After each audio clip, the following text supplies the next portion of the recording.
Chers amis, chers abonnés, bien le bonjour. Le thème d'aujourd'hui, vous l'avez vu, dissonance. C'est un thème tout à fait intéressant, dissonance. Je me suis contenté effectivement de ce mot. On parle souvent de dissonance cognitive, mais dissonance cognitive, c'est un pléonasme. Vous voulez être dans la dissonance de quoi d'autre que de la cognition, vous? La cognition, c'est la structure de la pensée. Je ne vous parle pas de structure psychique, je vous parle de la structure de la pensée, la manière dont la pensée est structurée. Car oui, une pensée est forcément structurée. Ça ne veut pas dire qu'elle est structurante, mais elle est forcément structurée. Vous réfléchirez tout le mois d'août là-dessus. Eh ben, je vais vous dire, ça va bien vous occuper. La dissonance cognitive, c'est Festinger ou Festinger Léon, de son prénom, donc Festinger, je pense, en 57, qui avait effectivement trouvé cette appellation-là. La dissonance cognitive, c'est pas la question de parler de ça, c'est pour repréciser un certain nombre de choses. C'est l'inconfort ressenti par un être humain en lien avec deux cognitions. Ces deux cognitions, elles sont incompatibles. On parle de dissonance, qui, justement, ne sont absolument pas parallèles, qui seraient plutôt dissonantes. Vous avez compris, il y en a une qui part dans ce sens-là et l'autre qui part ailleurs. Il y en a une qui va à bâbord et l'autre qui va à tribord. Vous avez compris? C'est une attitude, c'est un comportement qui n'est pas aligné. C'est ça la dissonance. La dissonance, c'est le moment où ça sonne faux. Certes, vous pouvez avoir un ressenti. Tu le sens pas trop. Et effectivement, tu fais quand même quelque chose malgré le fait que tu le sentes pas trop. Ça s'oppose ou ça se contredit. C'est la dissonance, vous avez compris, vous avez tout compris, vous êtes brillant, merci de visualiser ces minutes, ces petites minutes de vidéo. La dissonance cognitive me semblant tout à fait représenter un pléonasme que j'ai cherché à m'en éloigner, ou à le clarifier.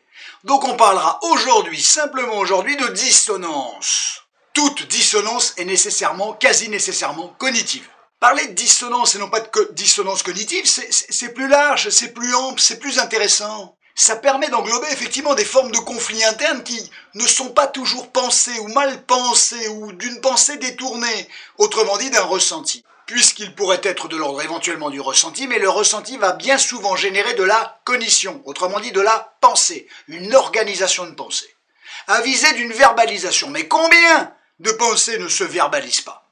Et c'est bien dommage. Nous sommes des êtres de parole, je voudrais juste vous le rappeler, avant qu'on se quitte et qu'on ne se revoie qu'au mois de septembre.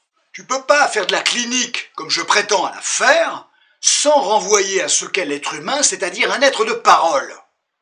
On ne peut pas s'émanciper de sa parole, dissonance ou non, je dis bien dissonance ou non.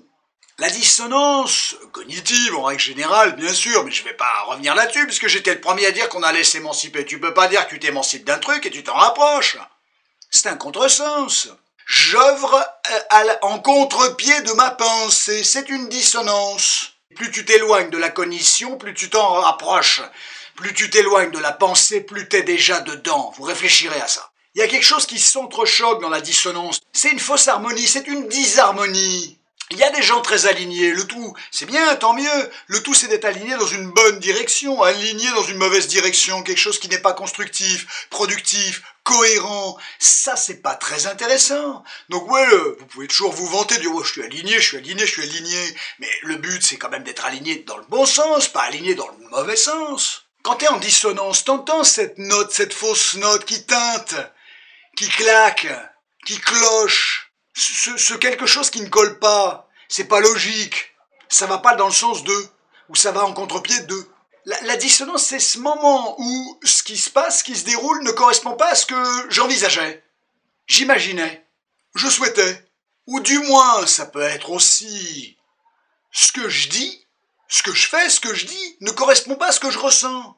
Dissonance, contre-pied. C'est ça une dissonance. Il y a une dissonance entre la possession de balle et effectivement le score. C'est une métaphore footballistique, vous me la passerez, on est le 30 juillet, c'est les vacances ce soir. T'es en guerre contre toi-même, c'est le propre d'une dissonance. La conséquence, elle est lourde, elle est redoutable. La dissonance, ça fait pas que grincer des dents. C'est pas que de la fatigue, c'est pas que de la pénibilité. Ça use, ça dérègle, ça désarçonne, ça désappointe, si vous me permettez le néologisme par rapport au désappointement. Je suis pas sûr que ça soit un néologisme d'ailleurs. Tu rationalises, tu justifies, t'expliques, t'explicites, tu t'adaptes, mais t'es pas en accord avec toi-même. T'es en lutte. Et ça coûte cher. C'est pas en euros, c'est en énergie psychique.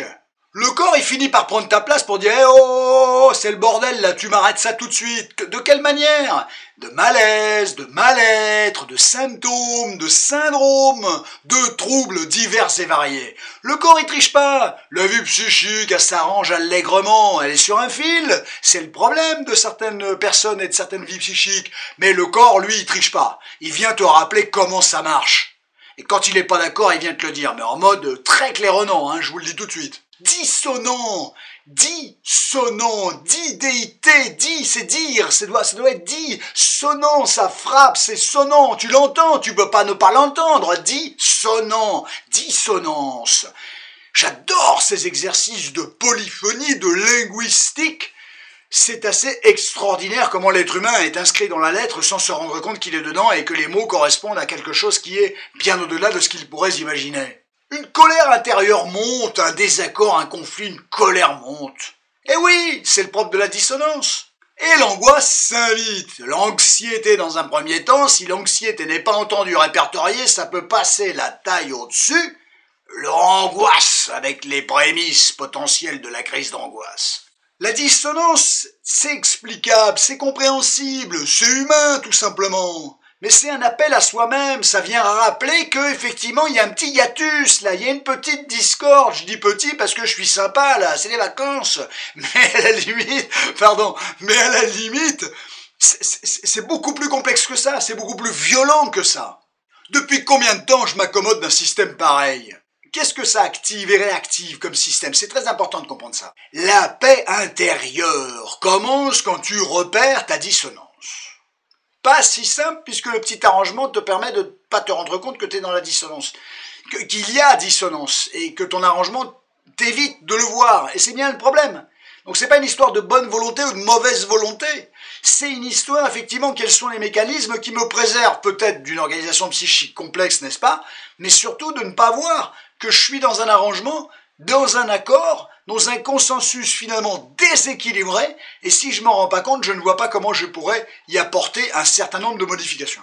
Vous pouvez pas repérer une dissonance, une situation et la dissonance que ça génère, sans pouvoir y apporter des correctifs. C'est impossible qu'il y ait un correctif sans repérer la dissonance, la mécanique et tenter d'y interférer. Ça suppose une chose absolument capitale, être prêt effectivement à y remédier, à y apporter des correctifs, à constater une vérité telle qu'elle est, compliquée, complexe, désarçonnante, désappointante, mais néanmoins utile. Vaut mieux voir une vérité ou se nourrir de 10 000 choses incongrues. Choisissez votre camp. La vraie question, c'est pas est-ce que je vis une dissonance ? Bien que personne ne le pose comme ça, c'est bien le souci, petit arrangement entre amis avec soi-même, le déni.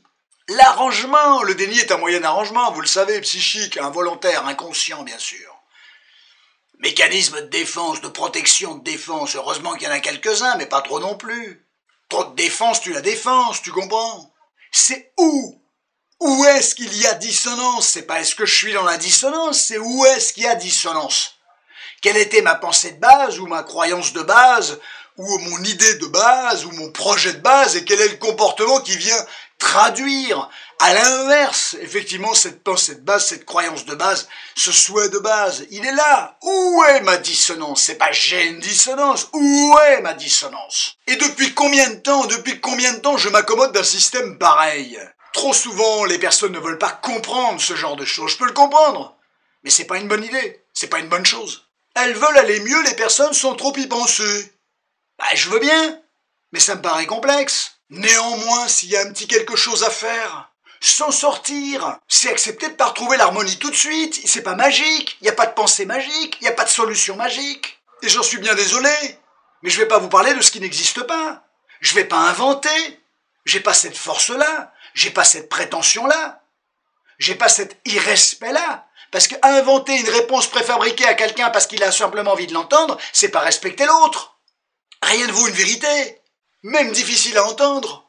Commencer à se sortir d'une dissonance, c'est accepter effectivement son son de cloche. Il y a quelque chose qui va pas. C'est accepter d'entendre que ça sonne un peu faux l'histoire. Et c'est oser, c'est énorme, ne pas s'habituer au système antérieur. Je m'en arrangeais, j'ai plus envie de m'en arranger, j'ai plus envie. C'est capital. Comment vous voulez modifier un truc si effectivement il y a toujours la même complaisance? Le reste viendra. Ça s'expérimente, les amis, les choses. C'est pas de solution magique. Expérimentez. Voyez, constatez, produisez, faites des retours. Ça commence là, ça commence comme ça. Nommez les choses.